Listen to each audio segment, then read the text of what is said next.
kamanukan, ito na po yung mga sisiw namin na namisa dito sa hatchery namin. And ito po yung hatchery namin, so meron na kami pinaglalagyan sa mga sisiw namin. Sakto, madami din yung mga itlog.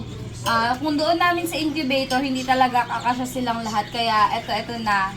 So, tatanggalin na natin yung mga sisiw na tuyong-tuyo na katulad ng mga ito. Kasi may mga itlog pa na hindi napipisa, naiipit sa dami nila. So, bilangin natin to. Ito, pakita mo.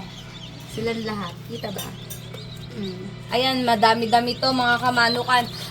Pure Rhode Island Red to mga kamanukan. So, Pure Rhode Island Red. Tapos mamaya, yung crossbreed, meron din ako mga bagong pisang crossbreed. Nandun naman sa baba ng incubator. Papakita ko rin sa inyo mamaya.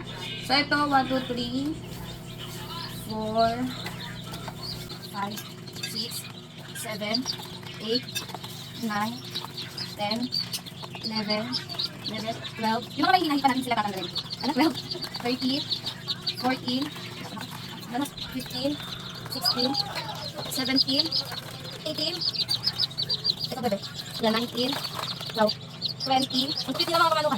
21, dami nila 22, 23, 24, 26, 27, 28, 28, 29, 30, 32, 34, 36, 38, 39, ikaw ba? Nasaan na ba? Ay, doon muna isa. So, 40, 42, 44. 44 yung mga napipisa. Tapos ito yung mga crack-crack na. Tutulungan ko rin isa kasi kanila. Ito na muna mga kamanukan yung ating ilalabas. So, 39 sila lahat. Itong, masisigla.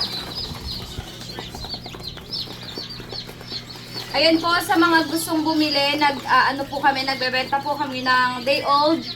PM lang, pwede nyo to i-take all. Ibibigay ko sa inyo ng mas mura. Tapos, follow nyo na rin po ako mga kamanukan para sa mga susunod na video natin.